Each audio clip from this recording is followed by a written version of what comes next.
Pues listo. Nuevamente, muy buenos días a todos. Bienvenidos, sean todos los aquí presentes. Muchísimas gracias a todos los que se conectaron en tiempo y forma. Por ahí les dejamos esta pantallita con algunas recomendaciones para que puedan disfrutar de este evento que está pensado y hecho para todos ustedes.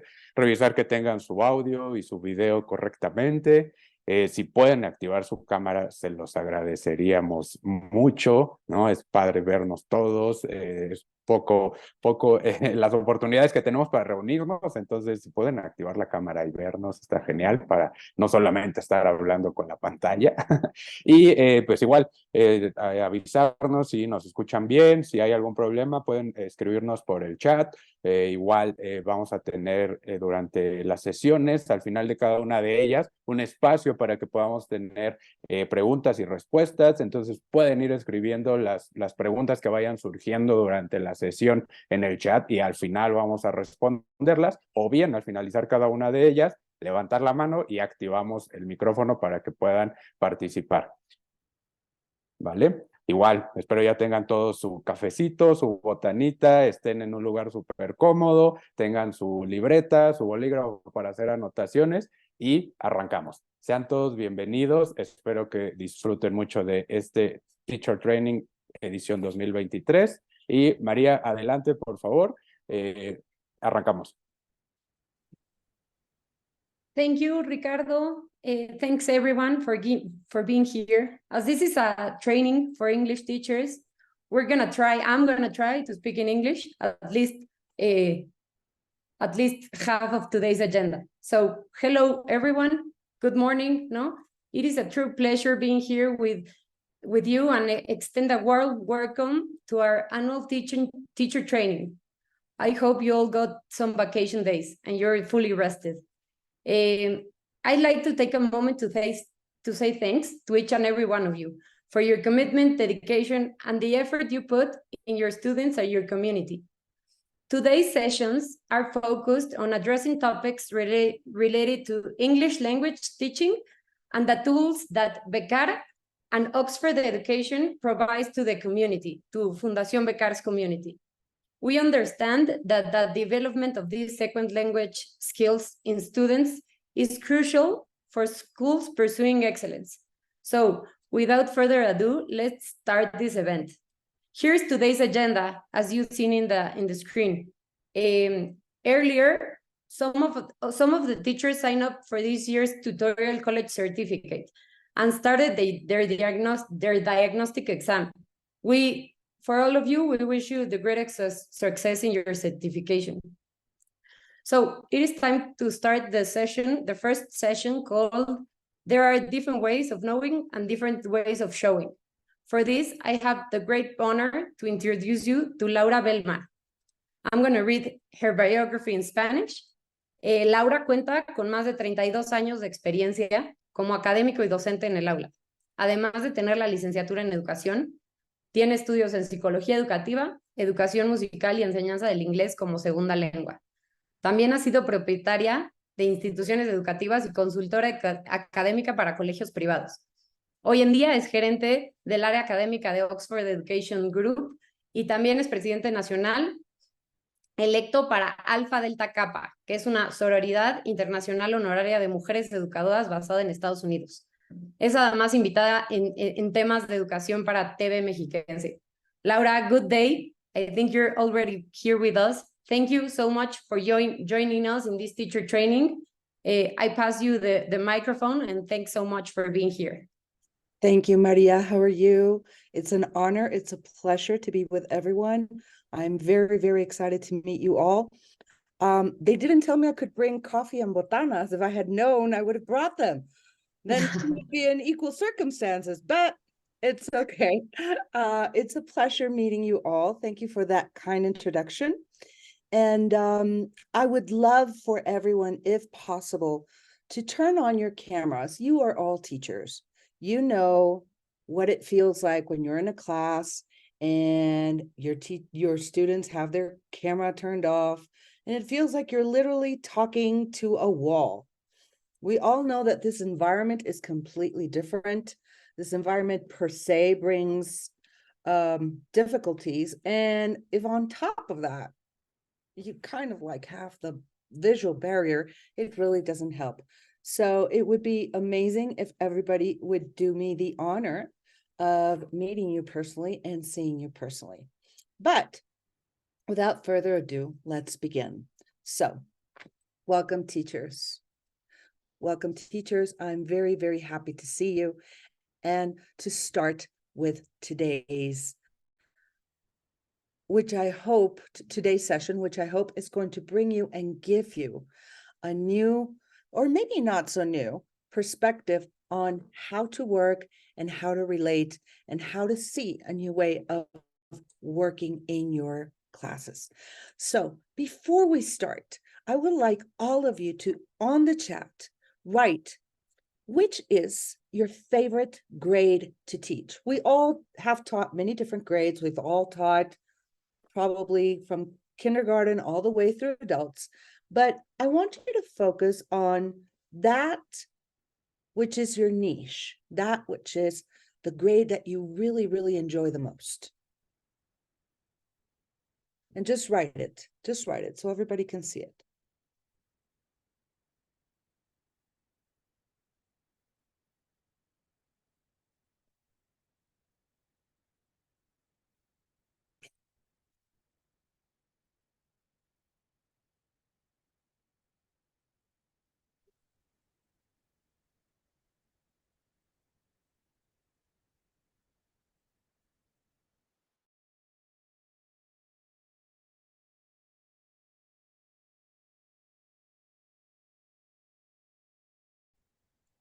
Oh, interesting. Okay, so I'm getting a wide variety, but I think elementary school is going here for the win. Elementary is going for the win. Yeah, we all have our different favorite grades.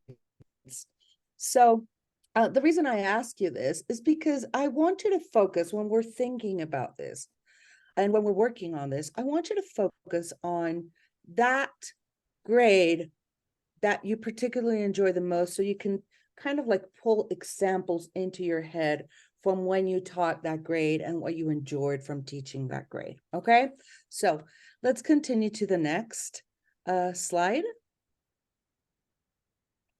I want you to think about this phrase. There are different ways of knowing, and there are different ways of showing. Mila. Mila needs to get off wherever she is. Okay, there are different ways of knowing and there are different ways of showing. Now, can we go to the next slide, please?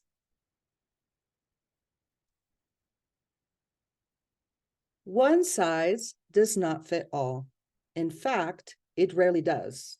Actually, those of us women who have gone shopping and have looked for any dress that says one size fits all, we know that is not true, even if they say it is. So one size does not fit all. In fact, it rarely does. And can we go to the previous slide, please? The previous slide.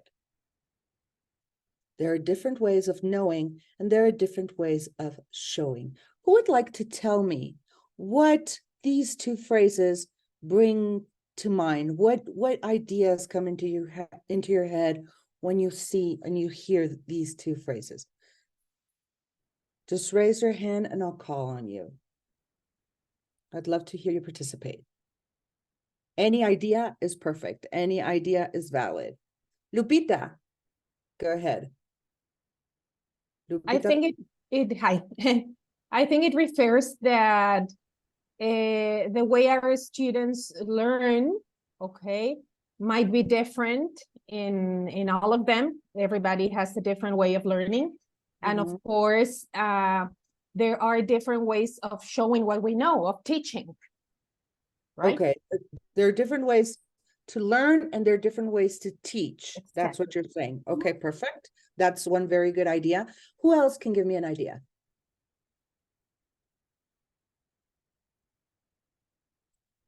Come on, guys, don't be shy. Any idea is valid. Any idea is valid. I'm going to do random calling then. Oh, now you know what your students feel. Let's see. Elba Morelier, what do you think these two phrases mean? The different personalities of students, so we have to pay attention about that. Okay, the different personalities. They learn in different ways. They learn in different ways. Okay, so we established that they learn in different ways and we teach in different ways, right? Are we there? Does everybody agree with that? Yes? Okay, raise your hand if you agree with that. Raise your virtual hand, just so you know that everybody, or your real hand. Of course, we're old school. We still go like this. Our students will all put their virtual hands like, and we're still like, yeah, me. Okay, very good. Okay, excellent. So let's go to the next slide. And let's see what this really is about. The next one, please. Thank you. I want to ask everyone if you have heard the term differentiated instruction.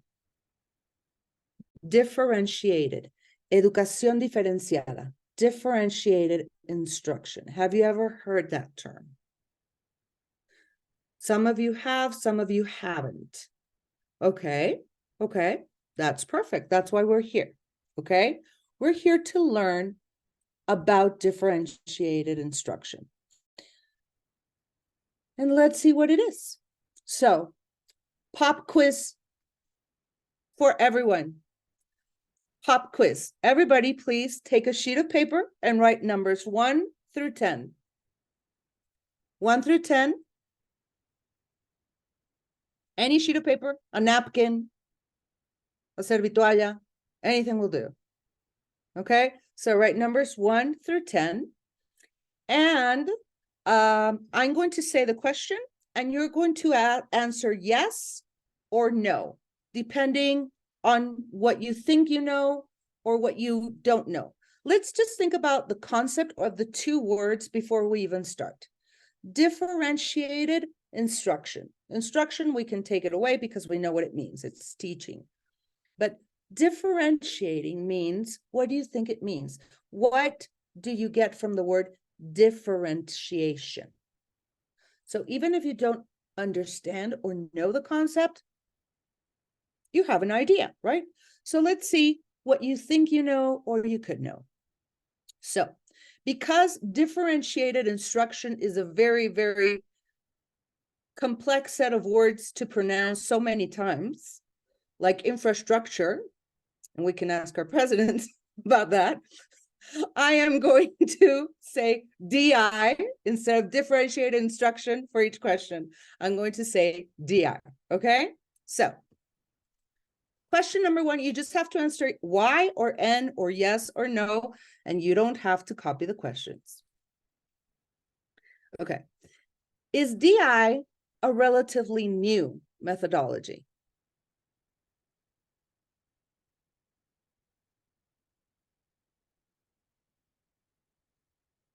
You can also put IDK, which means I don't know. Okay, that's also valid. Yes, no, or I don't know. Question number 2. Does DI ask every student to work on the same text with the same purpose and using the same strategy?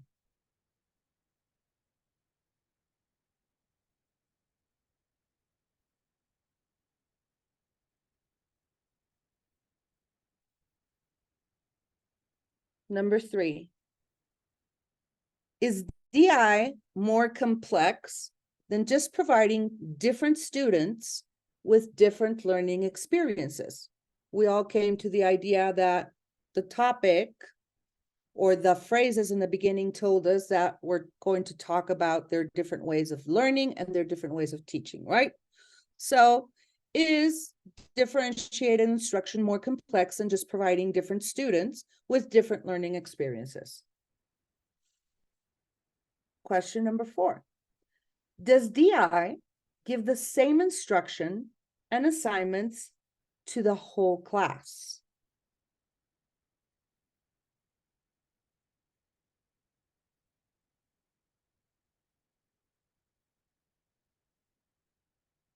Five. Does DI give extra assignments to students who finish early?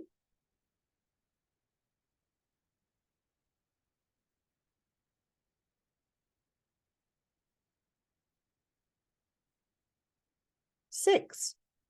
Is DI based on the student's needs?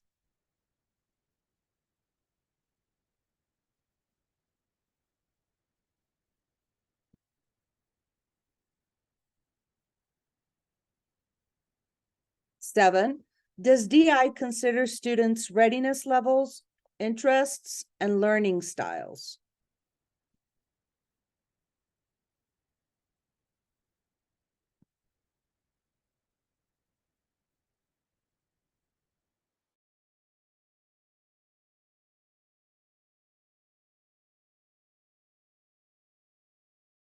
Eight for each student.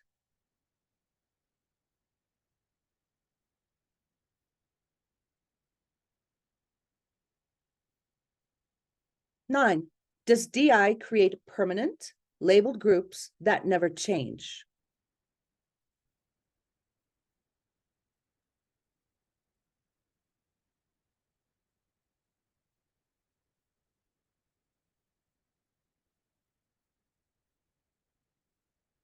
Ten. Does DI change how we teach so everyone can learn and achieve?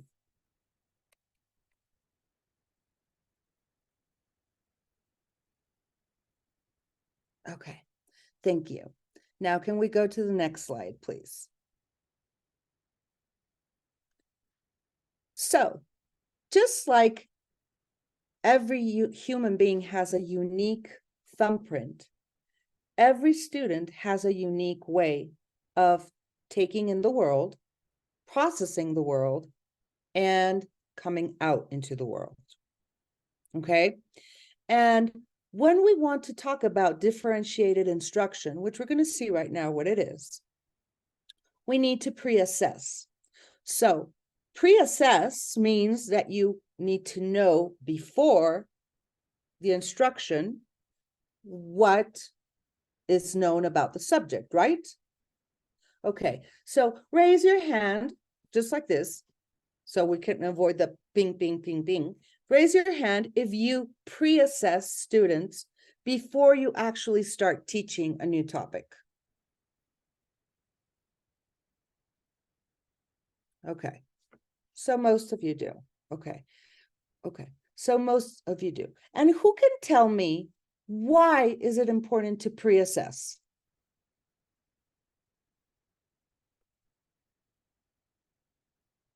Medium.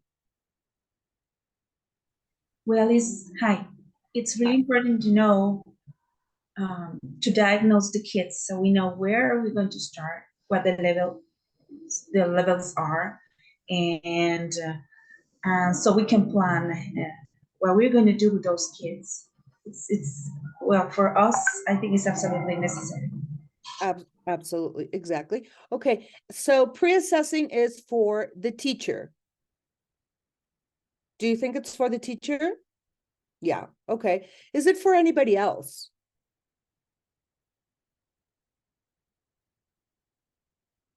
Nancy?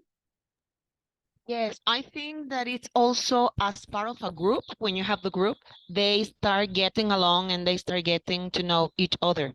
Even if you have a new group on the first school day, or if they are the same group and they only change the teacher. So it's another way to get to know into the group.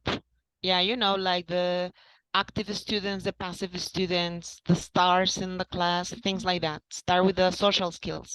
Okay, so you're talking about like pre-assessing the group before you actually start working with them. But once you start working with them and you are going to teach a new topic, do you pre-assess what the students know? Yes, can be with a quiz or with a game. And Exactly. I know, then I know like which students are very strong in grammar or vocabulary, and which Mhm. students are very strong in participation skills. Okay, perfect, perfect. So we can safely say that pre-assessing is for the teacher, right? What do you think if I told you, oh, I see Los Pinos kind of raising her hand. She wants to say something. What is your name? Because I'm sure Los Pinos is not your name. Margarita. Margarita, okay. Okay. I think it's important also for the student to know what knowledge they have of that subject and use it for what they are going to learn. Exactly.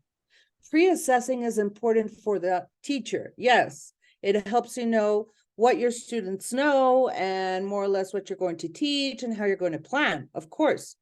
But it is even more important for your students to know, because deep down in that place where we don't tell anyone and we don't share with our very best friend or our mom or our teacher, we know when we know, and we know when we don't know. And it is important for your students to also know if they know what they think that they know, or they don't know what they think that they knew. It sounds very complicated, but that's the way it is. Okay, so the reason I did this quiz from 1 to 10 is for you to see what you think you know about differentiating instruction. So can we go to the next slide, please?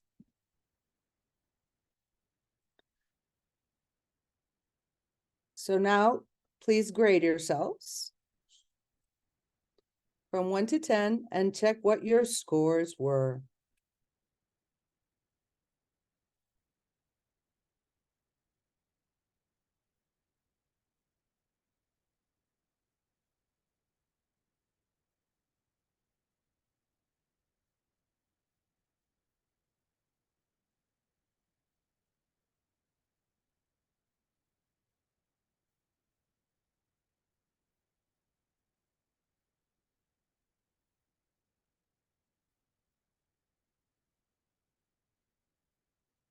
Okay, perfect. Thank you for letting me know you're done. Okay, so now you know, or what you think you know. So let's go to a little bit of history. Next slide, please.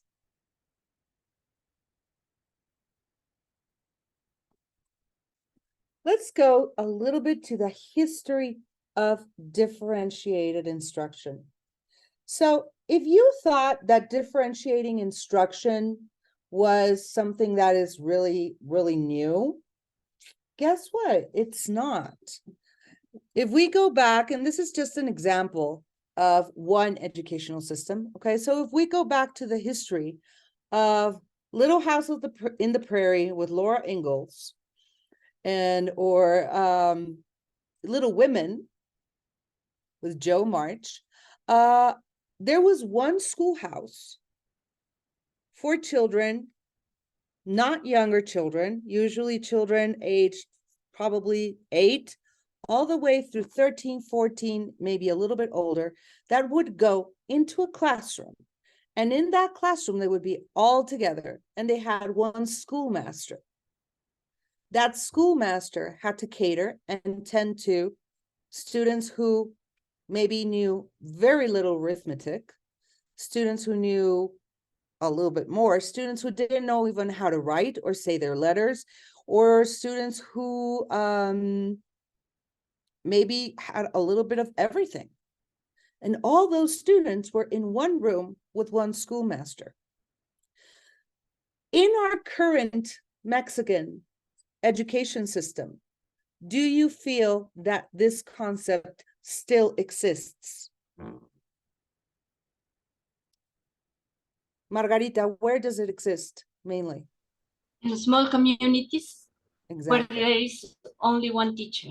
Exactly. In small communities that they have one school, and they're lucky to have one school. Okay. So these teachers, believe it or not, hopefully they're masters at differentiating instruction. Then somebody thought, okay, now we have a little bit more schooling. We should divide them into groups and different ages, because of course, if they're all 10,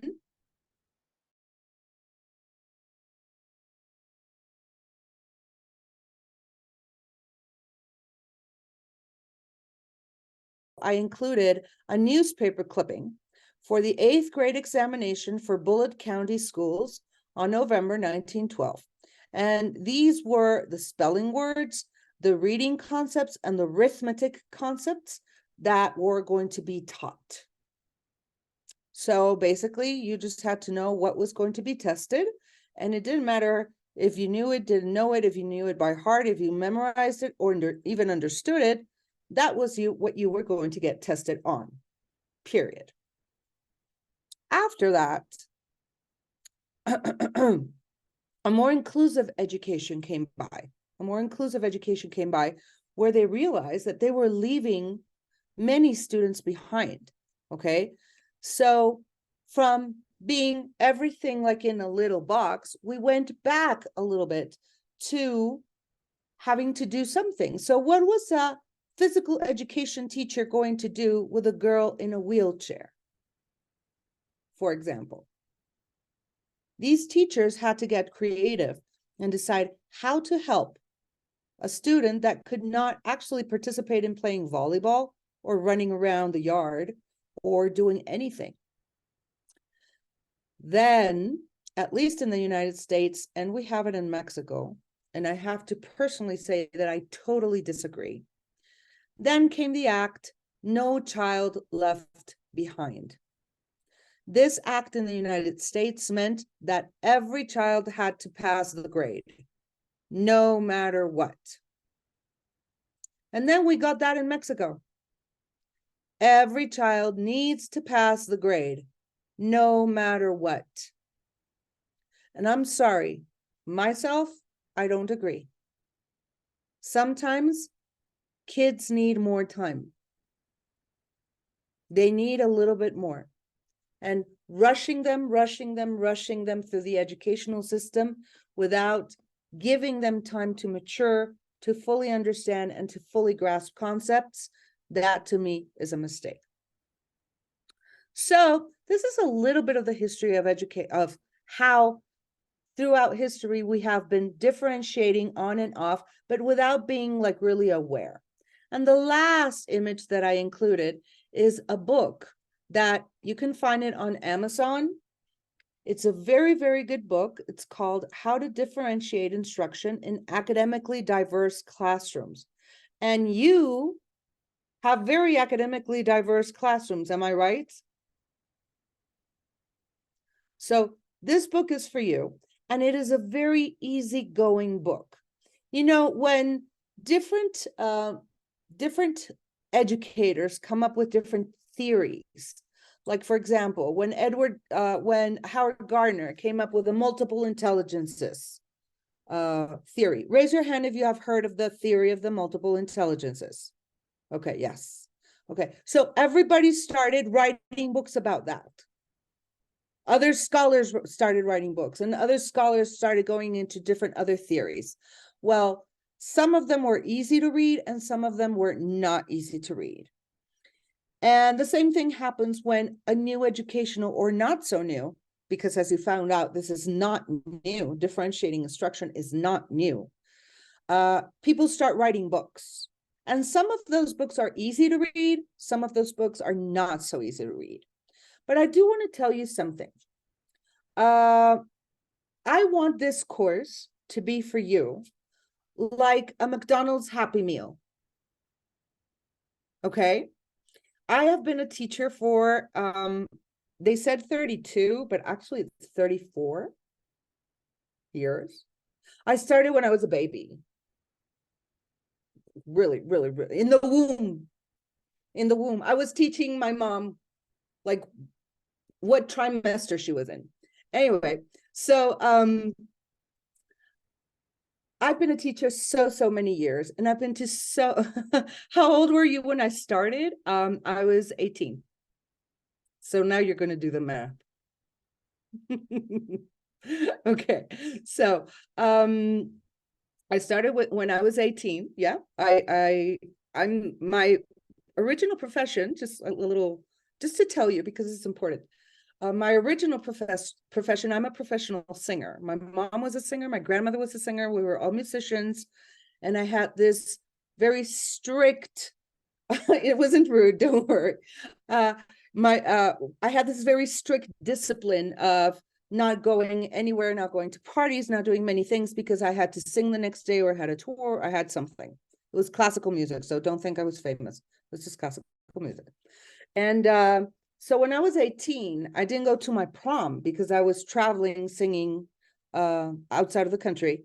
And when I came back, I said, yeah, I'm done. I need a break. I can't do this anymore. I want to be normal. And I didn't know what I was going to study because, of course, everybody thought I was going to study more music. So I got offered 2 jobs. One with an uncle in an export, import, whatever, bring coffee, answer phones job, or teaching English, which is my native language, at the school of some friends. And of course, my brain, very foolishly, 34 years now, I might say, my brain said, which job has more vacation time? And I decided to go to teaching. Little did I know. But then I taught my first 2 days, and when I came home, I said, I know what I want to do with my life. Of course, in my house, they were totally depressed because I was not going to be the next Maria Callas, but I didn't mind. I love being with children. I have a passion for education. I love teaching, and I love teaching teachers. And I love teaching teachers because as a 34 experienced teacher, I've been to many different courses, many different trainings where teachers, they give you like these very, very difficult or very understandable concepts. And once they give them to you, you're like, how do I do this in the classroom? So what I want is for today to be like a happy meal for you, where you get the burger and you get the shake or the drink and you get the fries, but I'm also going to give you some toys, okay, for you to play with in your class. So let's go on to the next one.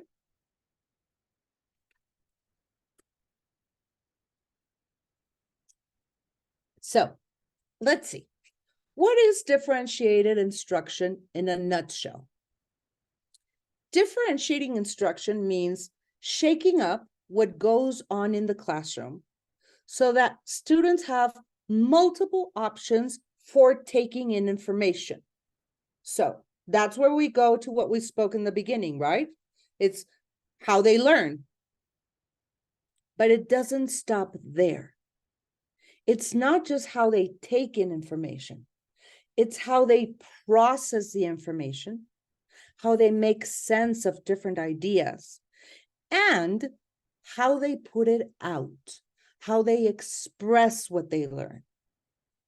Because I'm sure that the very first time you took a course on Howard Gardner and you knew about the kinesthetic ones and the visual ones and the auditive ones and all the other ones, you were planning your lessons. Oh, the vocabulary. Oh, I'm going to have them sing the vocabulary. And I'm going to have them draw the vocabulary. And the ones that we're going to dance the vocabulary. Yes, and we're all going to do all these things. But then after you broke your head trying to come up with different ways of teaching them differently, because that was what we were all doing, then you gave everybody the same test. Right or wrong? So if you're so concerned about how a student learns, how you put the information in his brain, you have to be equally concerned as how he is going to put it out. Because there are children that do not test well. And yet we all give them a piece of paper with fill in the blanks, connect the columns, A, B, C, or D, etc. Why, if we take so much care in the first part, we don't take care of the second part? which is in theory the most important one. Because when a student can make sense of ideas and can put them out, is when he is really becoming, he's appropriating the concept. The knowledge is being appropriated. Okay, so this is differentiating instruction, shaking up what goes in the classroom so that students have multiple options for input, process, and output. Okay, next slide, please.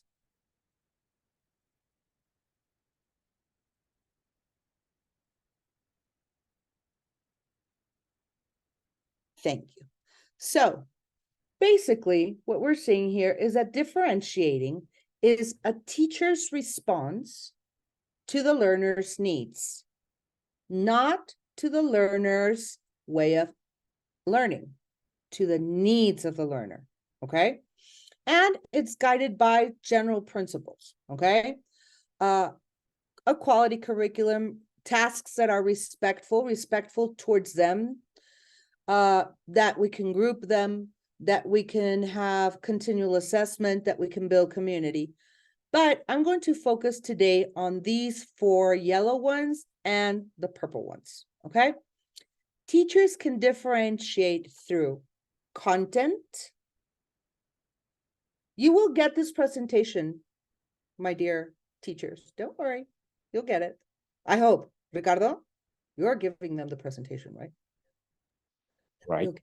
Yeah, okay, thank you. Don't worry. So we're going to focus on 4 basic ways that teachers can differentiate. Through content, which is what you teach. Process, which is what the students do with what you taught them to either learn it more or incorporate it or practice it. The product, which is how they're going to show that they learned. And importantly, the affect and the environment, where this is going to take place. In the affect, the emotional part of the students, okay? And according, of course, to the students' readiness, how ready they are, how interested they are. And here we do have Gardner a little bit, their learning profile. But their learning profile is not just if they're visual or auditory or kinesthetic, okay? There's a lot more to that. So let's go to the next slide, please. Okay, so let's go a little bit to content. Okay, this is what you're going to teach. Here, if we focus on Bloom's taxonomy, Bloom was a person who, if you don't know who he is, he came up with a series of high order thinking skills that humans can perform depending on the level of mastery that they have on a concept. So if a student is completely unfamiliar with something that you're going to teach him, he's never heard of it, like right now, maybe you had never heard of differentiated instruction. Am I going to ask you to create a lesson on differentiated instruction? Of course not, because you are completely unfamiliar with the concept. So you would just ask them to remember or understand the concept. But if a student has a little partial mastery, then maybe he would be more capable of analyzing, this happens here, this doesn't, or even apply it. And if a student has mastery on a concept, then he would be more able to evaluate or create. So let's just use a very simple example. The life cycle of the frog, okay? Imagine that you're teaching science in school, or you're telling a story that has to do with frogs. So you're going to include the life cycle of the frog. So if you're teaching that, a student has never heard of the life cycle of the frog, that would be me. You would just ask me to remember or to understand it. But if I already know it, or kind of like understand it because I saw it in another school, because I saw it last year, because I'm very interested in frogs and I kind of investigated on my own, I have partial mastery. So maybe you would ask me to analyze what would happen if we moved a tadpole from saltwater to a river, or from a river to a creek, or from one environment to another one. What do you think would happen? Or to apply what he knows.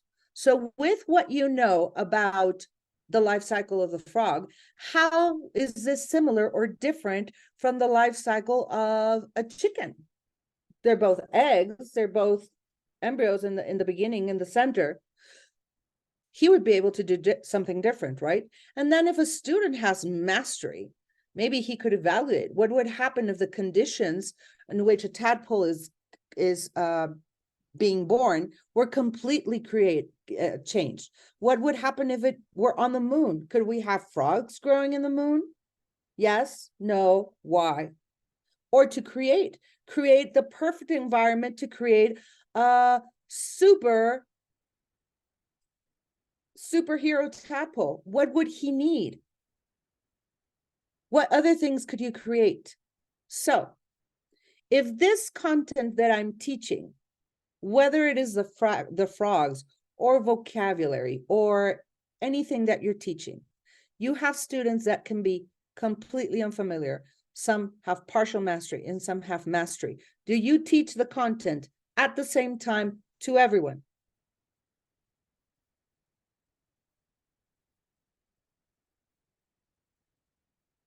I see you thinking like, I don't know. Yeah, sometimes I do.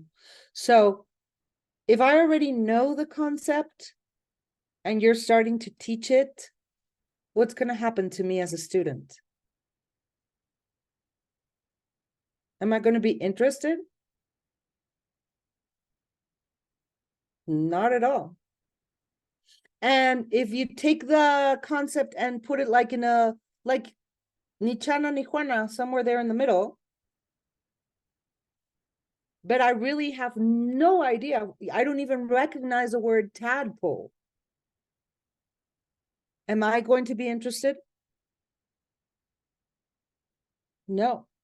So we need to pre-assess to know when we're introducing a concept, who already knows it, who kind of knows it, who doesn't know it, and who really knows it. And we need to do something with a student that really knows it. And we need to do something with a student that really doesn't know it. It is not fair to one or the other for you to teach them all together at the same time. But you're going to say, but Laura, I mean, I have 25, 30, 40 students in the same classroom. What am I going to do with them? How can I teach these one time and then these another and then these another? Well, that's what I'm going to hopefully help you with. Let's go to the next one. That is what we teach. Now, once we taught what we taught, here, the process of teaching.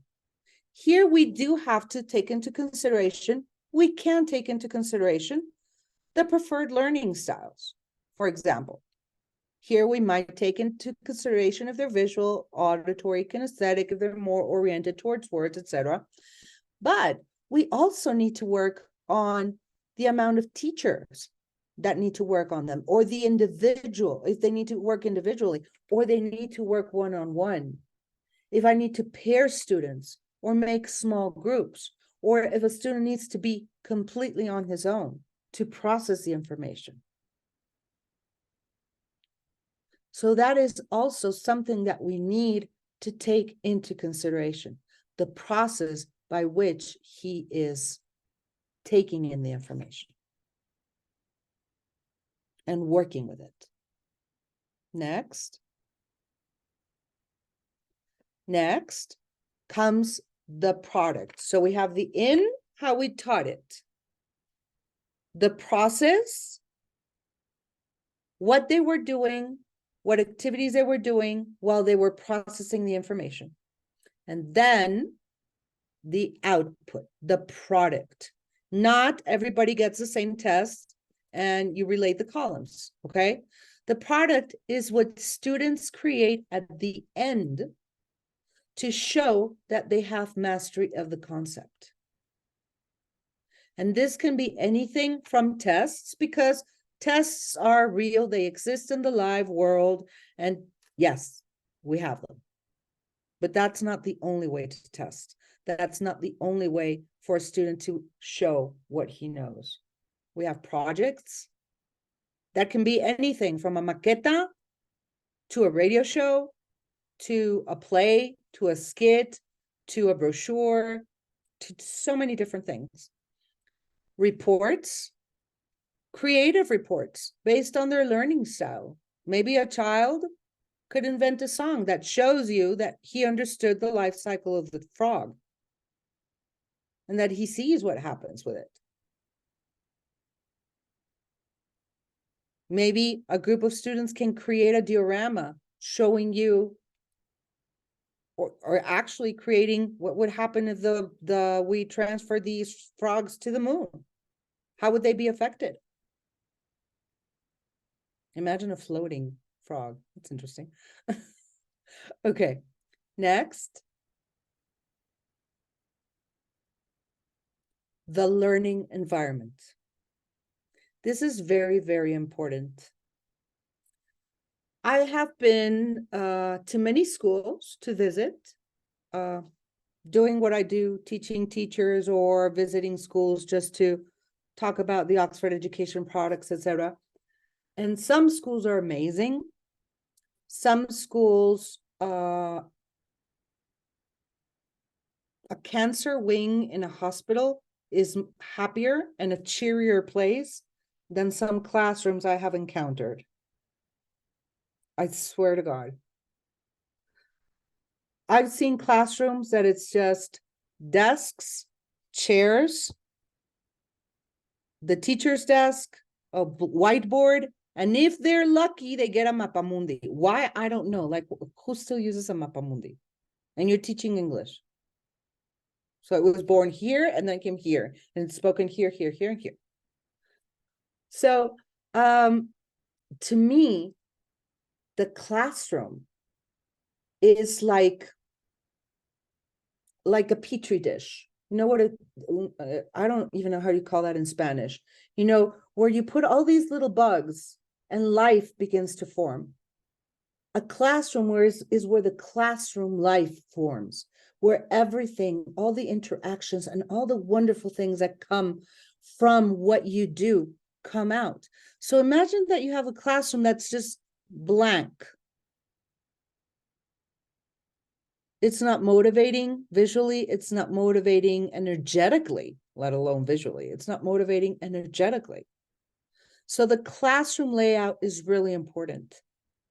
The creative environment, how you put the classroom. Maybe, yes, you are in a school, because it's real. We all have been to schools that just have benches in rows, but you don't have to always be in benches and rows. You can make little circles, or you can put them in a horseshoe, or you can put them by pairs. Like, if you move the classroom layout, maybe one day you're always sitting at the front. Well, how about one day you take your desk and you sit exactly in the center, where you're like the center of this nucleus where all your students can surround you. That is such an interesting experiment. I did it one day and my students looked at me like, what the heck is wrong with her? I said, I just want to feel you guys. I just want to experiment you. And believe me, it is a completely different experience for them and for you. Because you stop being that figure over there at the end of the blackboard. You become one of them. So classroom layout, furniture support. Not everybody needs to be sitting down on a desk. One day I was taking, I used to work at a school, a very active school. And I was taking some parents on the tour of the school. And right in the middle of the yard, we used to have tires, old tires, painted tires, so the kids could play and, play hopscotch or just roll them or whatever they wanted to do. So this 4th grade student had piled all the tires, piled like 4 or 5 tires. He jumped, he climbed inside. So he was actually standing up but he was inside the tower of tires. And he was leaning with his back against in the middle of the yard. And he was reading from his reading book. So I was going by with the parents, and the father says, "What is that student doing?" I said, "I'm not sure." So I looked and I said, "Oh, I think he's reading. Why is he reading there?" And I looked at the dad, I said, "Because he's reading?" And he just looked at me, he said, "But why isn't he like in the library?" And I said, "Well, he could be in the library if he wanted to, but he doesn't want to read in the library. He wants to read in the inside towers of tires. But he's doing what he's supposed to be doing. He's enjoying what he's supposed to be doing. If he enjoys reading there, why would I change his furniture support and make him sit in the classroom because that's where you're supposed to read? Would he read as well, or as happily, or as comfortably? Or am I going against what that child is actually doing for him to be reading? Obviously, if the kid had been just looking at the football game of the other kids, I would have answered the same thing. I would not have answered that. But he actually was reading. So furniture support, classroom layout, ongoing assessment. Now, thankfully, in our educational system, we have come to understand how ongoing assessment is so important. When I used to go to school, which if you already did the math was like in the last century, when I went to school, you could do whatever you wanted as long as you had your semestral grade and your final grade. It really didn't matter if you went or didn't go. My report cards were math 5. I always got 5 in math. That's not my thing. But math 5, Spanish 8, English 10, physical education 9, la la la la la la, conducta. I'm not going to say anything. I reserve the right. But whatever I did in the classroom didn't count. The only thing that counted was what you got in your exams. So what happens, excuse me, what happens to these kids who really, really make an effort? They really want to pay attention. They really do the work. But then you just give them a test on a piece of paper and they don't test well. Or the opposite. What happens to the Lauritas in the world that don't do anything, but then they come and they get a 9 or a 10? I've met teachers, believe me, I was a nightmare for my teachers. I was. First, because I have ADD, the real one. Not the one of, ay, amiga, soy bien distraída. Ay, sí, yo también. Seguro tengo TDA. No, not that one. I have the real one of the paper. So I was a nightmare for my teachers. And I've met teachers like that, you find them along the way. And they tell me, so what did you do with your life? Are you still singing? And I'll say, yeah, I still sing, but I became a teacher. And they'll say, what? Yeah, well, I wanted to give back to the world after all the things that I did to all my teachers in life. But anyway, what I'm saying is that you had all the other ones who did not pay attention, didn't kind of like actually care that much, etc. But they got 9s and 10s in tests. So ongoing assessment is very vital because it sees the child as a whole. It sees his efforts, it sees his struggles, it sees his little stepstones and milestones, okay?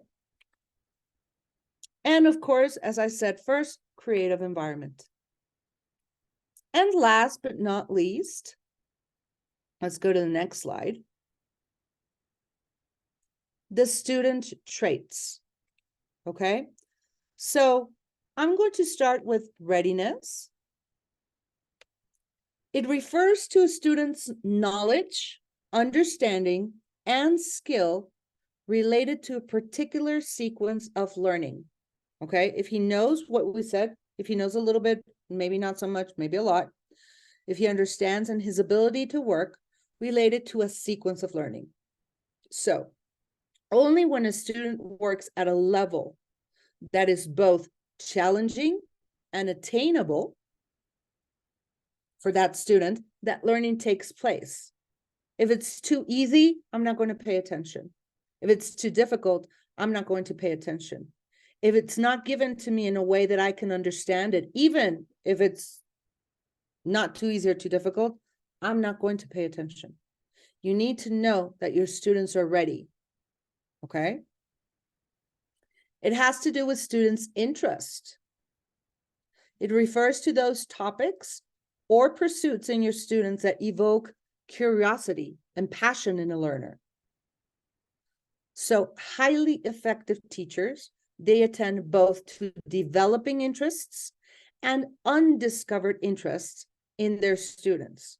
So you planned this amazing lesson on the frogs, you did all your work, you did all your visuals, you researched videos, and you did everything, and you come into the class the next morning and you tell them, guys, we're going to learn about the frogs today.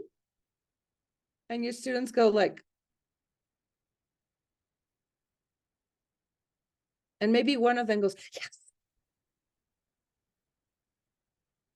You didn't do your homework. You didn't do your previous homework. You needed to know what. But if before that, you had taken a little, like, jalar el hilito, okay? If you had gone with your students and done something before to perk their interest into how they were going to work or what they were going to see about the frogs, then maybe you wouldn't get so many like faces. Children, right now, they don't read, which is a sad, sad thing. Very recently, we had a convention, our National Alpha Delta Kappa convention in Mexico. And each time we bring someone, a fellow teacher, to talk to us. And there was this very young girl. She must be 26, 27, no, 23, 24. She works in Sierra Nevada school. And she was having a reading program because she's passionate for books. And so she was carrying out a reading program in her school and in a sister school that Sierra Nevada has for underprivileged children. So she earned a scholarship that Alpha Delta gave her, and Alpha Delta Kappa gave her. And with that, she bought books. So she bought all her favorite books and she took them to both schools. So Sierra Nevada is in Las Lomas de Chapultepec. So it's a very high-end school with students that have a very good socioeconomic level. And she took it to the sister school with children that do not obviously have the same opportunities. And she did an experiment because she's concerned that children are not reading anymore. So she took all these books and she put them there and she left them there for 2 weeks. Nothing happened in either school. Nobody got close to the books. A couple of kids would go by, just look like at the titles and just leave them there. One student did approach her like, is this book good? Is it interesting? Do you think I could read it? And she said, well, why don't you give it a try? 2 weeks later, she told them the plot, the storyline of 4 of those books as a telenovela, sort of. So guys, can I tell you a story that I heard the other day? It's a story about a girl who met a boy when she was cruising, blah, blah, blah, blah, blah. And she started telling this wonderful, like, bits and pieces of the story without giving too many details. And suddenly she stopped. And she said, so, do you want to hear the end of the story? And we're like, yes, please, tell me more, what happened? And she said, well, it's been sitting there for 2 weeks. They're in those books. Now, do you think that you would want to read those books? And everybody started reading.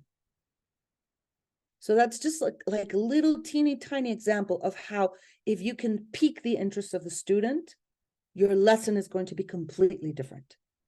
If she had come in with the books and just said, so these are the 4 books that we're going to read this bimester. Everybody has to take them one week and take them home and then come back, blah, blah, blah. The interest would not have been the same. Then for student trait, I'm going to go first with learning profile, and then I'm going last to affect. It refers to how students learn best, okay? So that includes, yes, their learning style, their intelligence preference, but it also includes their culture and their gender. Girls don't learn the same way as boys.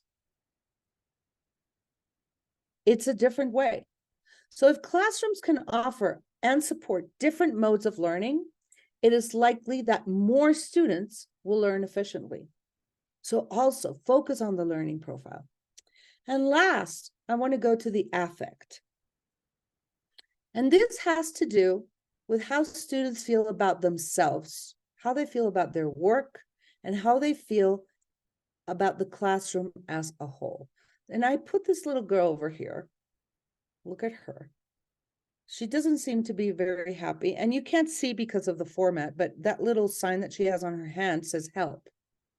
Okay. Sometimes you as teachers, we as teachers, we do not know what happens behind closed doors in each of our students' lives. For many students, schools, and you as their teacher, you are their only safe port, their only safe haven. Many students feel very bad about themselves, about what they know, what they can do, what they can't do, about their families, and also about how they stand in a relationship to the rest of the classroom. You need to take that into consideration. You need to analyze this. And it's also applying to you. Because we as students do not know what happens behind you teachers' closed doors. And what you had to do to go to teach every day. And what you have to endure. And what you have to process. So be kind to yourself and acknowledge that you as a teacher, you're also a person. And you're entitled to have a bad day. And you're entitled to share it. And say, I'm having a really, really bad day. Let's try to work on this. And if we are not going to do this, this, and that we planned, we're going to do something else. Take that into consideration. So, students' affect is the gateway to helping each student become more fully engaged and successful in learning. Those of you who have or have had 5th grade, 6th grade, elementary school, and middle school, all of you know that if you had the best lesson in the world planned, but during recess, Susanita broke up with Juan Patricio, when they come back to class, nobody is going to pay attention because it wasn't just Susanita and Juan Patricio. It was Susanita's friends and Juan Patricio's friends. And what they said, that she said, that he said, that he thought, that he felt, and she felt, and then everybody felt. And you want to come in and you want to teach past, present, progressive. Is that going to happen? No, because the affect is not there.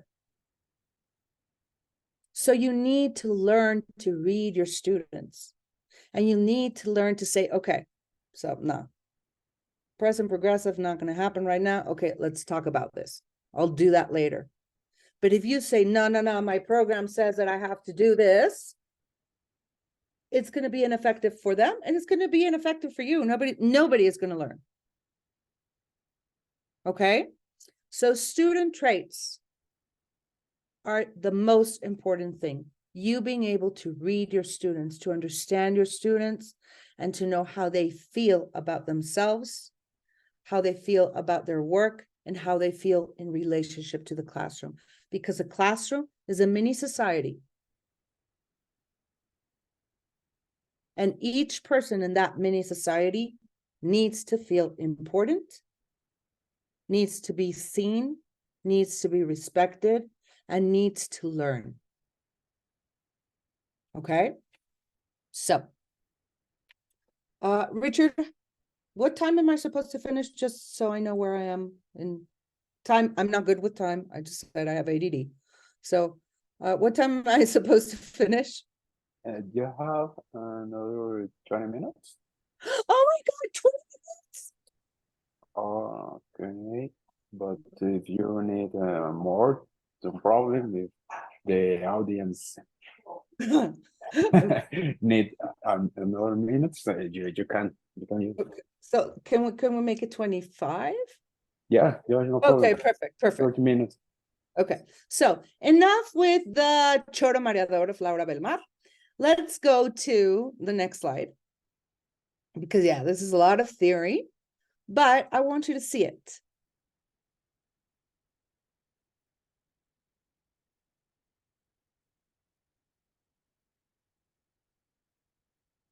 Okay, can we play the video, please? Thank you.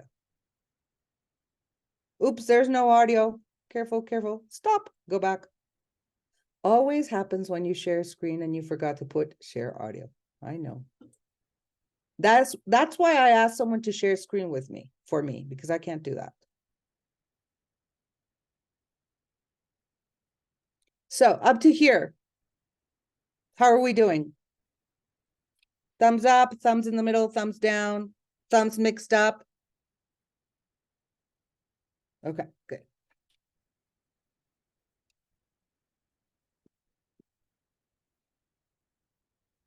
Okay, we're gonna get our video on soon. I hope.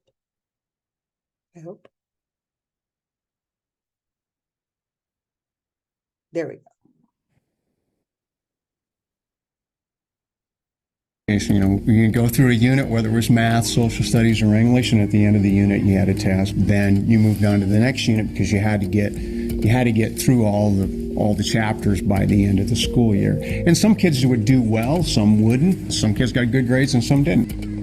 In the past, we would just move on to the next chapter in the book. And sorry if you didn't get that. Maybe at the end of the year review, we'll try and touch on that. We wanted to get away from that practice. We made sure that we had a time in the day where if students did not master the skill that was previously taught, we gave them time to master that. So these formatives are a way of assessing everything that you have learned about prime and composite numbers.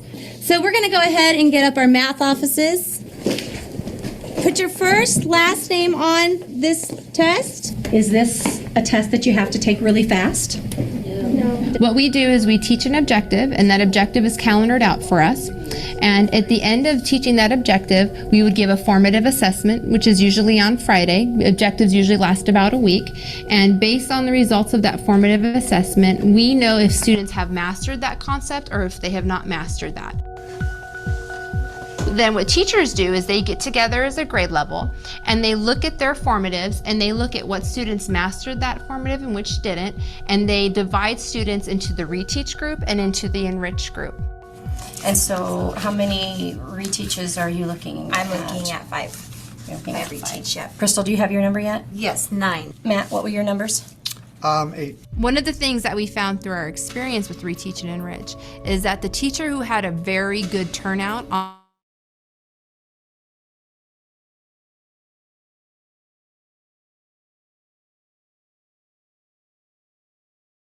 that formative assessment, they did something right in that classroom. They did something right with their instruction on that objective. Is it safe to say a composite number is a number that has more than 2 factors? Yes. Very good. All right. That's what we're going to write down.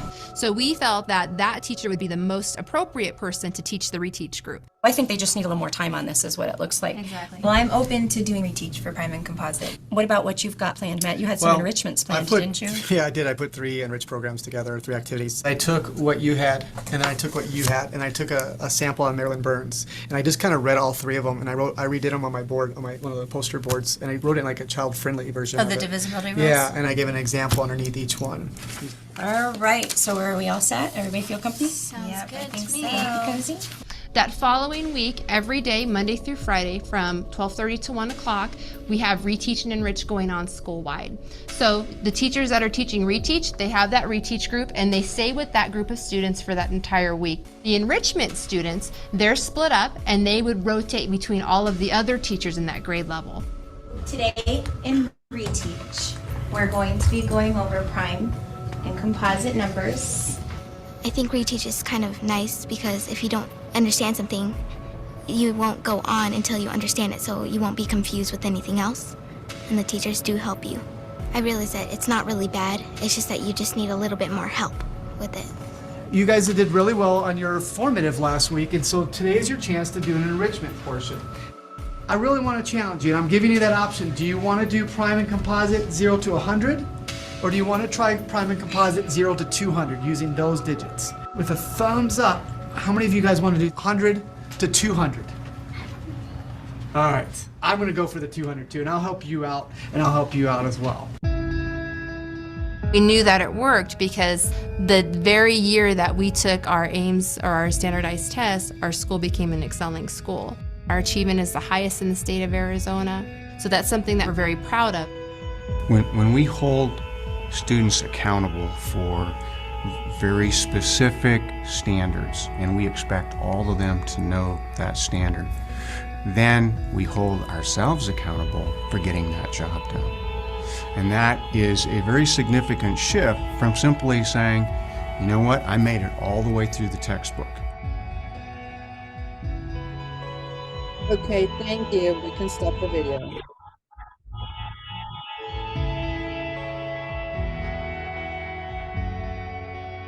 Okay, thank you very much. Okay, so let's go to the next slide. And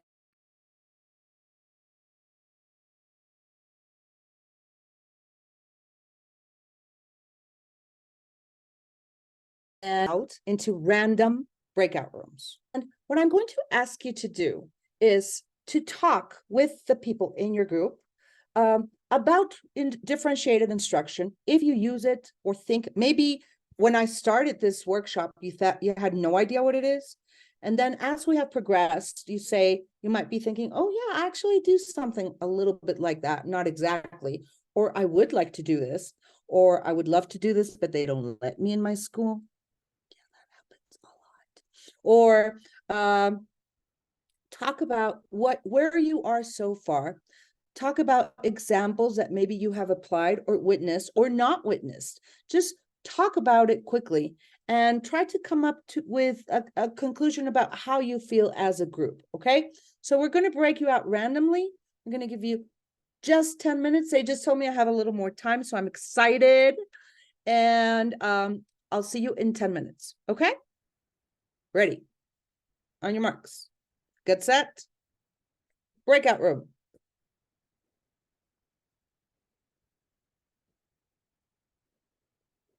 Breakout rooms.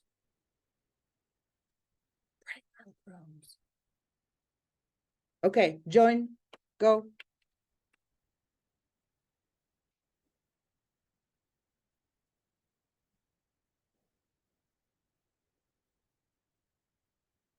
You need to join. Join.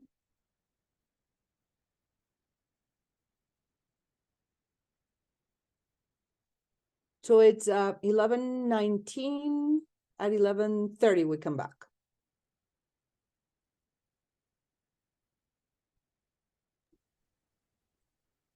Okay, 10 minutes. 10 minutes, yes. Guys, you have to click join to go. Fernanda Garcia, Karina Favela, Luz María Martínez, Sergio Flores, Alexandra Martínez, Julieta Pacheco. No, Damaris, don't go. Well, if you want to, you can go. Ubaldo Soriano, Dirección CHMX, Jessica Caballero, Viridiana,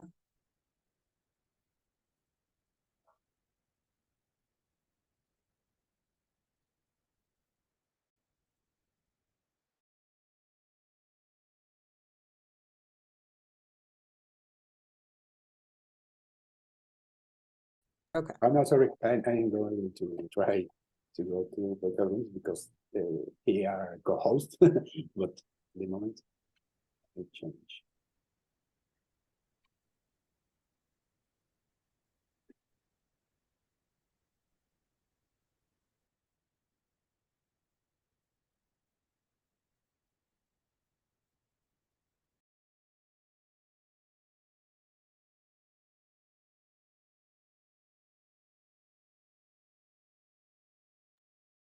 I think Julieta Pacheco froze.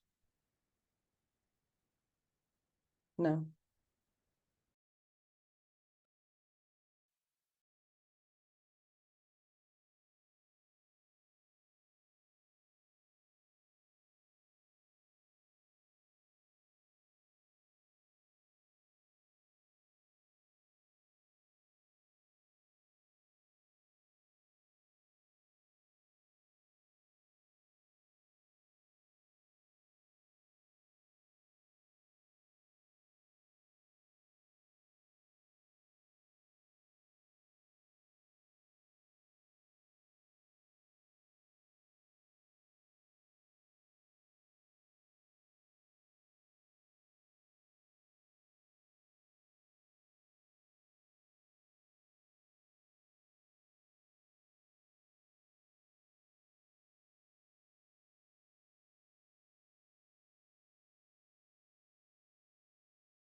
Ready, so let's close the breakout rooms. Ah.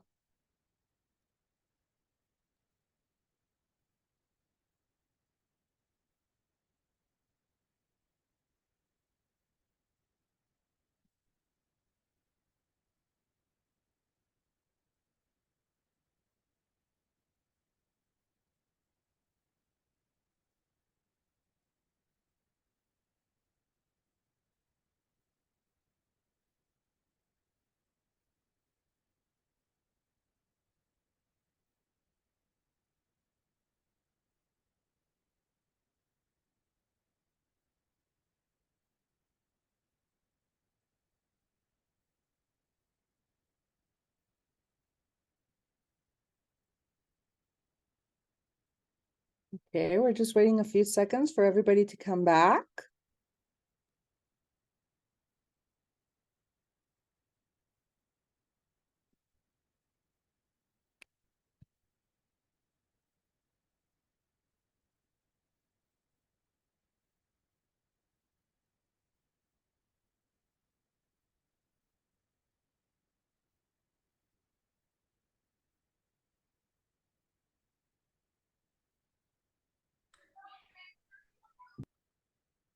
Okay, welcome back, everyone.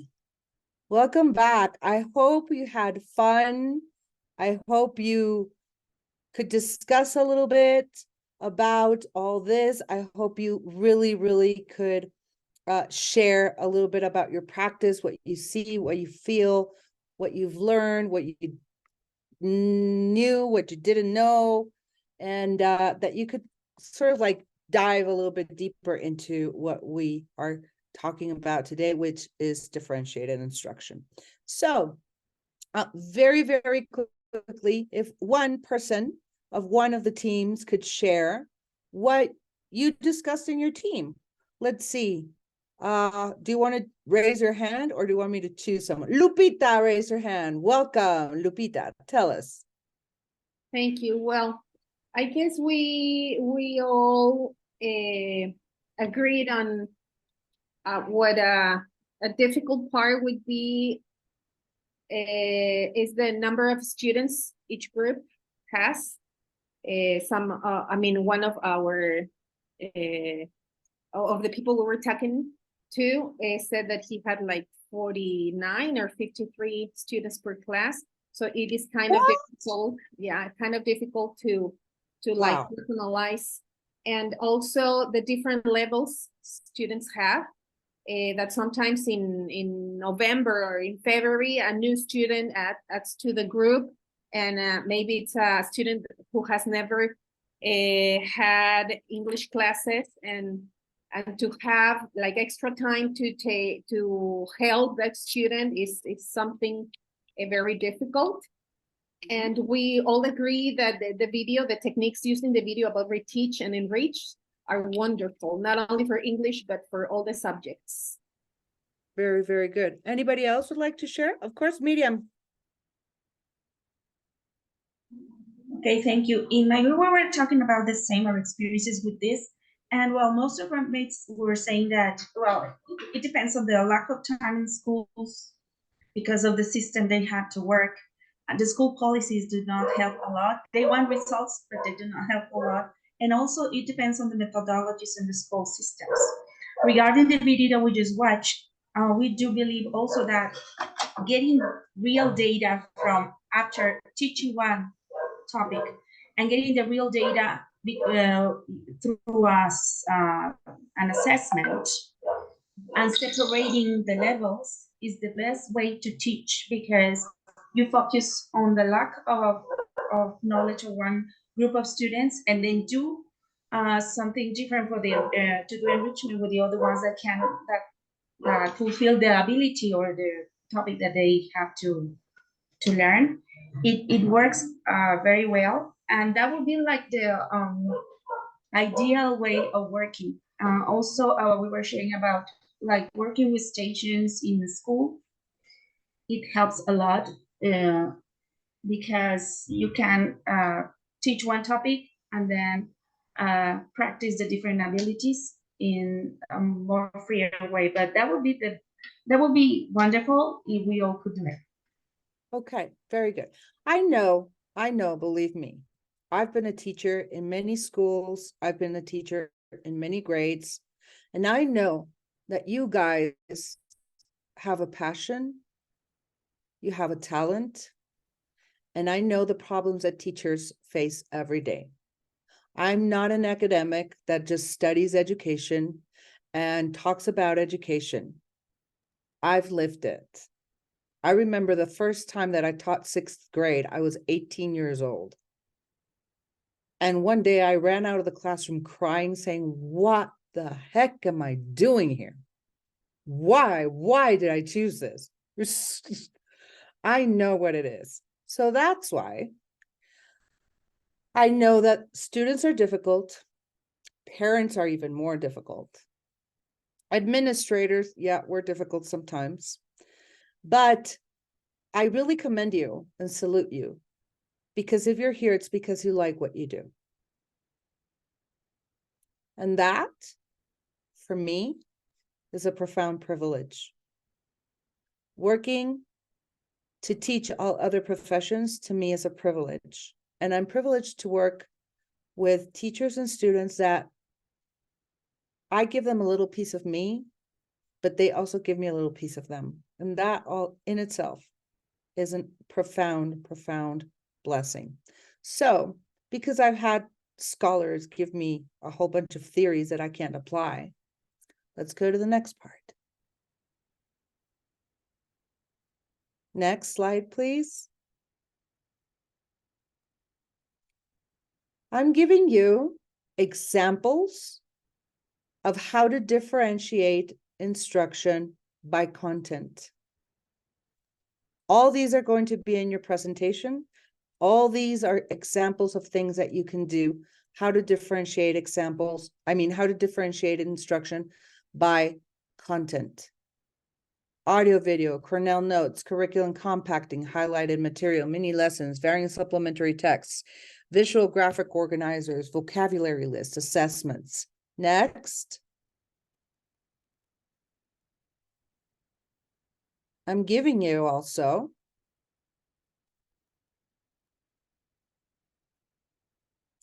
how to differentiate instruction by process, how to do group work, how to do tiered activities, how to use manipulatives, how to vary length of time, learning contracts, strategies, creative problem solving, cubing, graphic organizers, interest groups, jigsaw, journals, learning logs, labs, making models, philosophical chairs, role play, think, pair, share, literacy interest centers, interest groups. I will tell you what they are. Don't think I'm just writing them there. Okay. Examples of differentiated instruction by process. Next. Examples of DI by product. Give the students options or choice boards of how to express required learning and ability to show that they have learned throughout the unit. Have them do a PowerPoint or a web page, to conduct an experiment, to create a game, to create a model, to draw a cartoon, to give a speech, make a brochure, make a collage, make a poster, write an essay, write journal entries, write a poem, a song, or a skit, pantomime, or create a puppet show, create a story map, make a flip book, give them rubrics, have them work alone or in groups, student-created products. All of these are examples of how to differentiate instruction by product. Next. How to differentiate by learning environment, making sure that there are places in the room to work quietly. With 50, I know it's difficult, but I believe in you. I believe in you, teacher of the 50-something students. After this course, something will change. Something will change, as well as places that invite student collaboration. Provide materials that reflect a variety of cultures, home settings. All these are different examples. Try to keep this acronym into consideration. TAPS, total group instruction, alone time, partner work, and small group work. Next. So remember that I promised you a happy meal, right? Okay, so here are the basics. Learn the basics. The book, I think it costs like 80 pesos in the digital version. okay? Or maybe you can get one for your school, a hard copy, and pass it around or read it in groups with fellow teachers, okay? Read the book, How to Differentiate Instruction in Academically Diverse Classrooms by Carol Ann Tomlinson. That is the Amazon link. Look for it. So that is that, and everything that I shared with you right now. That was your burger. Next. Here come your fries. Watch real teachers. Okay, this is very, very cool. You just have to subscribe to the Learning channel. Don't worry, in what I'm giving you, I will give you the links. You just have to click on the link, okay? So watch real teachers. Watch real teachers doing this. Just as we watch this video, you subscribe to the teaching channel, and that's it. So you will find many, many different videos that are going to give you ideas on how to differentiate instruction, okay? Differentiating through tiered exit cards, through interactive games, over a lesson series, using learning menus. Do you know what a learning menu is? Okay, so when you go to a restaurant, you look at a menu, right? So you have your appetizers, you have your entrees, and you have your desserts. So if you taught a concept or several concepts throughout the bimester or the month, put a menu, a real menu on your classroom and tell your students to show me that you learned this. You have, this is your choice of appetizers, these are your choices of entrees, and these are your choices of desserts. Choose 3 activities, make your own menu. Show me that you know in the way that you choose to show me that you know. Children own learning when they are the protagonists of their own learning. Children own and want to participate when they have the power to choose how to do so. Let's always remember that. So that's your fries and your drink. Next. Gather tools. I'm also including in what I'm going to send you several articles for you to read about myth busting, articles that discuss some of the myths and objections to differentiation. Not everybody believes it should be done. Layered curriculum. What is a layered curriculum? Tiering activities, how to plan tiered lessons, learning menus, empowering students through choice. And of course, you all teach English, differentiated instruction for reading. Help students learn a range of skills, including phonics, comprehension, fluency, word prediction, and story prediction with differentiated instruction. So that is your dessert. 6 great ideas for differentiated instruction, all for you. It tells you how to do it. Next. And here come the toys. 18 best tips for teachers by teachers. So those are your toys. Next.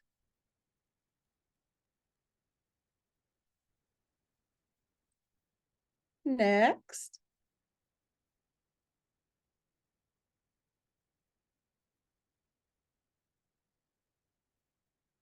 And that is your happy meal, ladies and gentlemen. I really, really, really, really hope that with all this information, videos that you can watch, articles that you can read, the very, very little that I could share with you, I hope that you feel that you're taking something home with you that can help you. And let's go to the last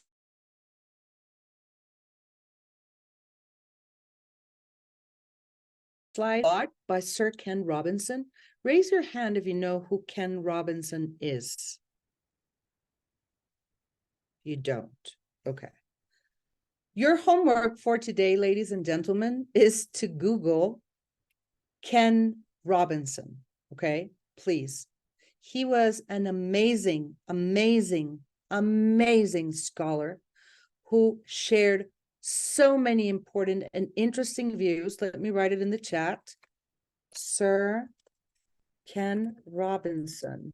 And look for his views on creativity and education. He was an amazing, amazing, amazing teacher. So he used to say that teaching is not a delivery system. It's an art form. And becoming genuinely effective with differentiation is very complex, okay? It calls on us to use the best that is in us every day. It stretches us. And I know as teachers, we are all very stretched out. It is an art. And like all art, it benefits both the artist and those who learn from the artist. This was not said by me. This was said by Carol Ann Tomlinson, the person who wrote the book that I'm recommending for you. But what I can say for myself is this.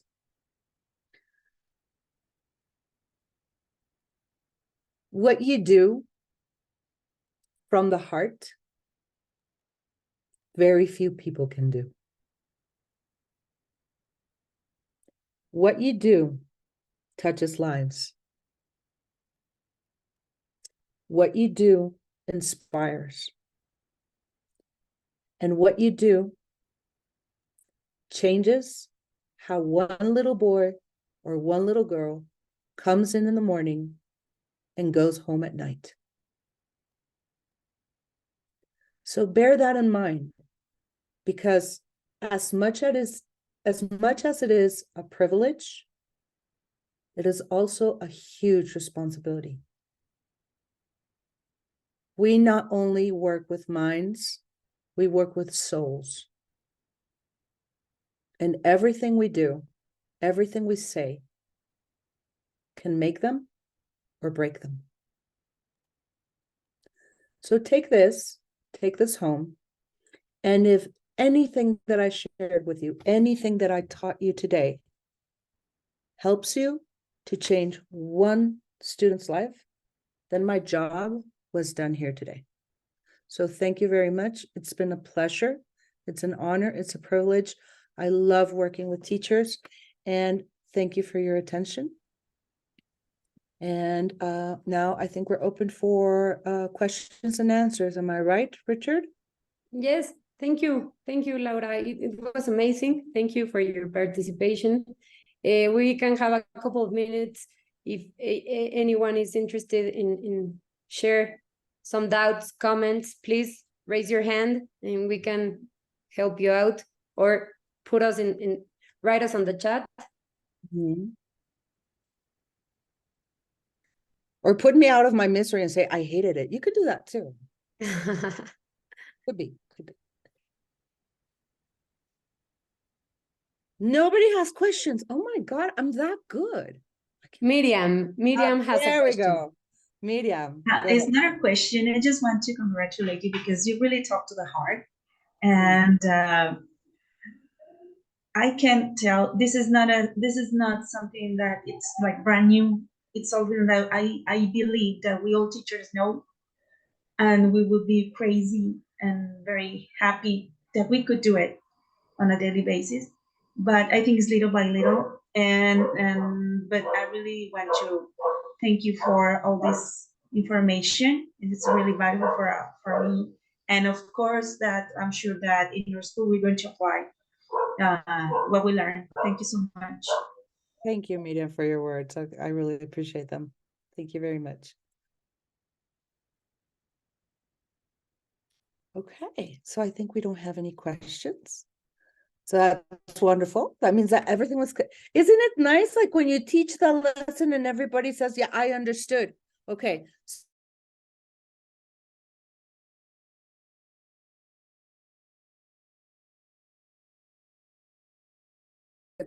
By watching these videos, by really dive a little bit deeper, get the book, learn a little bit more, okay? Find a way for those 50-something students in a class, which I believe it is what it is, but it's also very sad. But if you can do something to help those children students go back home learning something, then you changed it. You did your job. So you do your differentiation, you did your input, do your process, do your output with your students in your class. And this is me saying goodbye. Thank you very, very much. I'm going to write you my email in case you have any questions that maybe you might think of later and that you would like to ask, or anything that you would like to share. Or if you want to hear me sing, you could always. Thank you so much, Laura. So that is my email, Laura at Oxford Education Lit, Learning, Innovation, and Technology, oxfordeducationlit.org. And thank you very much. And I always like to take a selfie. Well, it's not a selfie, but I always like to take a screenshot of when I teach. So if you could give me any sign that you want to make, a thumbs up, a heart, a smile, a funny face, whatever it is that you want to do, just so I know that I taught this wonderful class today and that I had such an amazing, amazing time. Okay, so ready, 1, 2, 3. Okay, that was screenshot number 1. Wait, nobody has their cameras on the other side. Oh no, yes, I do have Juan Carlos and Monica and Wendy and Leonardo and Fernanda. So now you're turning on your cameras. I was wondering, did they go to the supermarket maybe? No. They're getting their corner shop set. Okay, so now on this side, ready? On your marks, get set. Give me a happy face or a sign or a thumbs up or a something. Ready? On your marks, 1, 2, and say, look, I got hearts and little, go. Perfect. Thank you very, very much. And it was a pleasure, Fundación Becar, and on behalf of Oxford Education, we're very, very happy to be working with you and collaborating with you in this process of educating Mexican children. So thank you very much from my heart. It was a pleasure seeing everyone, and I will say goodbye now. Have a great, great, great day. Okay? Thanks, Bye, Laura. Bye. everyone. And now, following on our agenda for the day, I want to introduce you to a guest who will join us and share about his experience and the practices that he carry out in the classroom and with his students. I want to welcome Alejandro Cruz from Fundación El Peñón. It's one of our schools. Alejandro is from Oaxaca. He learned English at Interlingua School, and he studied a major as an English teacher at Cuauhtémoc University in Aguascalientes. He was an English teacher also in Harmon Hall and Interlingua in CDMX. Currently, he has been working at Fundación El Peñón for 8 years. He was an English teacher in junior high school and high school, and he has been the English coordinator for the last 3 years. So, Alejandro, welcome. Thanks so much for sharing. Un poco lo que queremos hacer en esta dinámica, ¿no? Es que poco a poco cada uno de ustedes, ¿no? Se sume a este intercambio de buenas prácticas, ¿no? Realmente, ¿qué estamos haciendo bien desde cada uno de nuestros colegios, desde cada posición, desde cada trato con los alumnos? Entonces, por eso también invitamos a Alejandro. Muchas gracias y Alejandro, te dejamos el micrófono.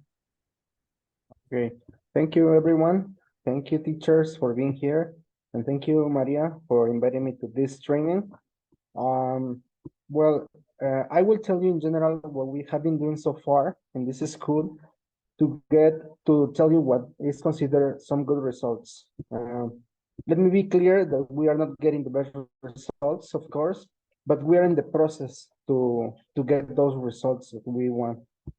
And let me share my presentation that I have here.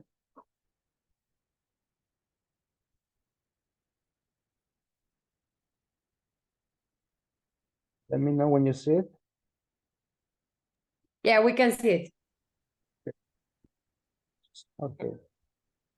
So, this is, I had a picture of the school here.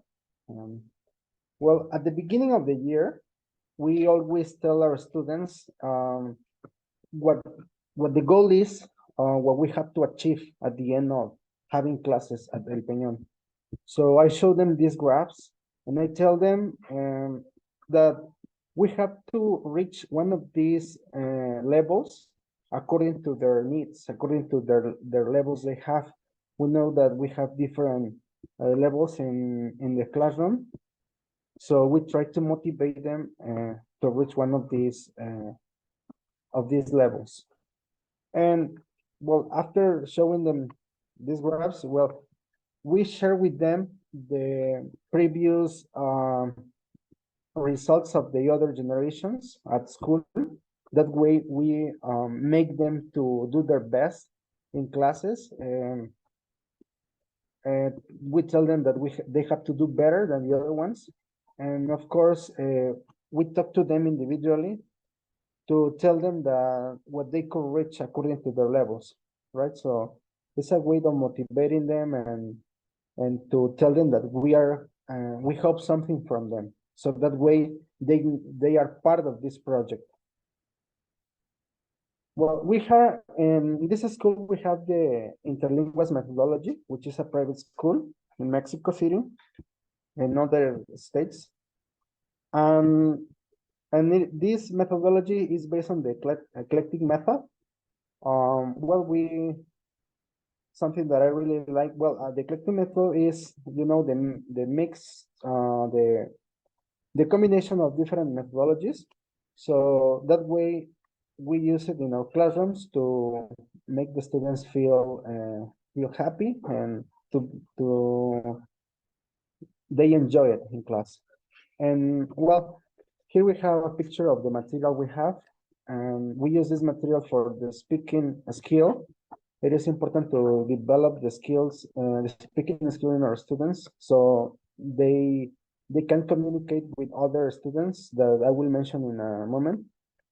And well, they really enjoy this. Sometimes we have to adapt the material. We do it, but it's important to have the material, books, everything ready when you go or when you go to your classrooms before you go. Well, here you have a student's presentation. We always ask our students to come to the front and to present what they have learned so far to the rest of the classroom. What we normally do here is that we give the students the topic according to their levels, so they don't feel frustrated when coming to the front, and they could say something to their classrooms, and they also learn from it when they're preparing it. Another thing we use is the Oxford Gear platform, but like most of you must be aware about it. We use it to reinforce the reading skill. Of course, there are other skills there in the Gear platform, but we reinforce the reading skills by asking our students to write 4 vocabulary, 4 words that they like and 4 words that they don't understand, and use them in context, and then they deliver it as a homework. And it helps a lot, so they go into the reading, because we know that they sometimes just like find the information very fast and go to the next exercise. So we try to stop them in this skill, in this reading skill, so they learn more about it. We use a lot the reports. This is a common report, but we show our students the progress of what they have been doing, and also the total, which is the progress, which is the total of the points that they get from doing the exercise well. So that way, we take the report to the classrooms, and we tell them, you know what, you're doing well, but you need to work on your English to do better, so we can improve. Well, we have the Gear and Grammarly for practicing writing. We use these two. Well, it's also a website, the Grammarly, where you can ask the students to write some information about the topics you give them. This information, well, I decided to start teaching this previous year because you know that we have groups here at El Peñón that are very big, like 35 in approx. So we asked our students if we had to check all our students writing one by one, it would take us a lot of time. So thanks God we have access to internet here at school. So I asked them to take out their phones and they start writing, and also it helps you to check like what they did right or wrong. Well, to practice the structure, in the past we were having exams for everyone in the classroom, but it has like it didn't really we didn't really like it because when the students that were in higher levels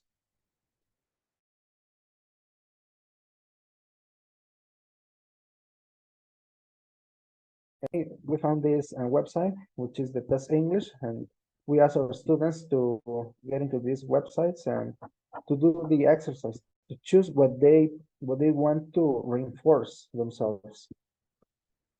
So they practice a lot, and it is giving us a lot of results. And another important thing about this is that you can see what you did right or wrong. It tells you right away what you did right or what's wrong in your answer. So students learn from that. We know that students will learn if they know their mistakes. Listening activities are at least once a week. We always have listening activities with the students. Even though we don't have an English activity in the classroom, or that we have already done this, we ask them to open their books again and to listen again the vocabulary for pronunciation and also for intonation. That way they will pronounce it better. Well, we have weekly exams. Well, this is something that we have in this school, that we apply weekly exams every week, as it says, right? And of course, we only have 3 classes per week. But even though having these 3 classes, we ask the students, we want to see what they have known so far, what they have learned in this week. So we have like the end of the week to make new plans for the coming week, and of course, to take into consideration with our students. It has been 4 years that we have been encouraging our students to study the university, and taking advantage of this, we tell them that English is a must, and they will need it when finishing their majors. So that way, and we tell them that they have to pay attention in class, they have a compromise with the school, and of course we tell them that they don't have to take English again at the university, that they will have free time for other languages. And well, I got a picture here of a club, which is the Questa Study Center, which is from Miami. We have some students that come from this club in the United States. They come to El Peñón to do some service here, and we take advantage of it. When they come here, we organize ourselves, and we ask these native students that they speak to our students here, that they motivate them, they have a conversation with them. So here I have a picture of them, like interacting with our students. They give presentations, they ask questions to our students. Well, there is also another group of students, but these students are from Princeton University in New Jersey. So what we try to do here is that when they are here, we talk to them and we tell them that they present something, the same for our students. And not only in the groups that are about to finish, but in the other ones, in every group, as a way to motivate them. And also another thing that I tell the students is that if they don't understand something, well, I tell them to study more, they prepare themselves, so when they come to the next year, they will be able to talk to them again. And here they are presenting. Well, this is the end. This is a very fast presentation. We're also an open mind and we accept any comments to improve ourselves. And that's it.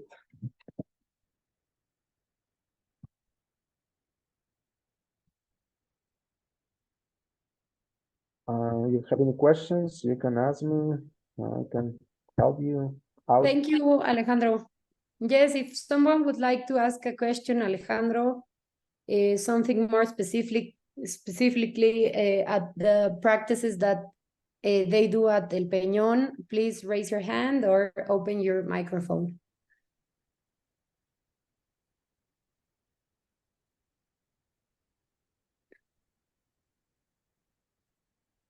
Alejandro, en el chat, Mari Carmen is asking, no, Roberto is asking if you're a bilingual school, and Lupita Torres if the test English and Grammarly is available for everybody. Well, the first question, we're not a bilingual school. We only have 3 English classes per week. And we work, we're only 3 teachers in both sections here at El Peñón. We have high school and we have junior high school. And yes, the websites that I shared before, they are free. You can get into them and have fun with your students. Super, thank you. Anyone else? Juan Carlos Luna is asking if you give 3 hours per week. But if I what? Sorry? 3 hours per week? Yeah, we have 3 hours per week. Okay. Yes, Nancy, I can hear you. Yes, my question is, during the school year, do you have by any chance, do you receive any new student? I mean, like you get into the role with the working habits and then for some reason, October, November, February, do you receive a new student? And how do you get with these students to get them enrolled with the working habit? Is it difficult or how do you do it? Yeah, we normally get it like since we're high school and junior high school and high school, we have our students that finish here in the junior high school, and when they go to the high school, we encountered this problem that we receive foreign students and they don't know like anything about English. So it is a challenge, of course. It is difficult, but what we have is that on Wednesdays we have, instead of having there is something that we call clubes. So we ask them to be part of this club, so they can have like the level of their classmates. And also another thing that we do is like we tell them like we identify them, because not all of the foreign students have a lower level of English, but some of them, and we just identify them, and then we try to keep on what they're doing. Like we're motivating them. We assign like a little bit of extra activities because they have to adapt to the other subjects too. But that's what we do here. Thank you. Monica, yes. Hello. Hello, teacher. I just have a question. I can hear you. I'm sorry. Thank you. Sorry, Monica, we can't hear you. If you can speak louder, please. I'm sorry. Yeah. Yes. Perfect. Okay. Can you help me? How do you apply strategies when the students arrive from different levels to your school? Because as you said, they have a good level, but what happens if someone arrives from a lower level? What kind of strategies do you apply? Well, as I already mentioned, we inviting him to take extra classes like here in the school. In when there is a time that is called the clubes, we invite this person to join this one. I will sound like a little bit mean, but by force I tell them like it's a must, and obviously that if their project is to finish a university, well, they have to learn English, so they join us in this club.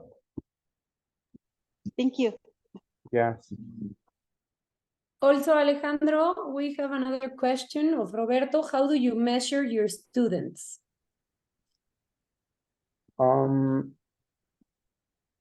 Well, at the beginning of the year, we set this evaluation form, and well, it depends on the grade, because I will talk about the third grades that are the ones that are about to leave.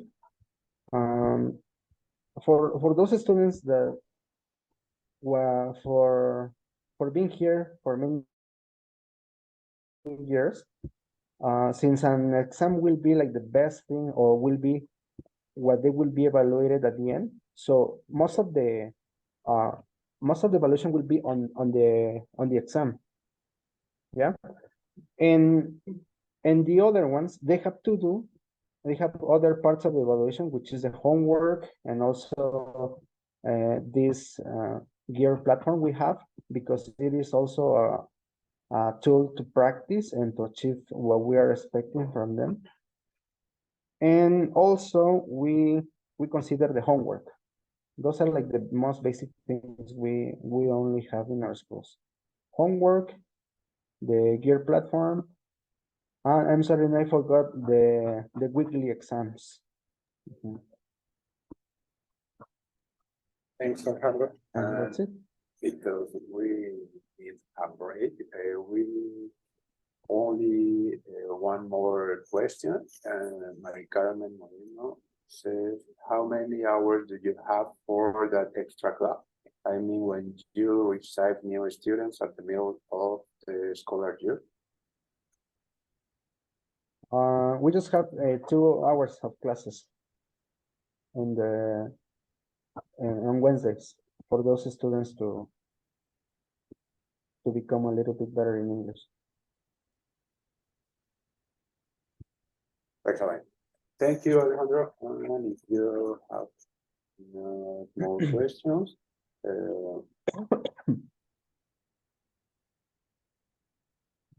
we say thanks. Thanks a lot, Alejandro, to this presentation, for these best practices in Fundación El Peñón. And this is excellent to share the community of the Red Tecar. And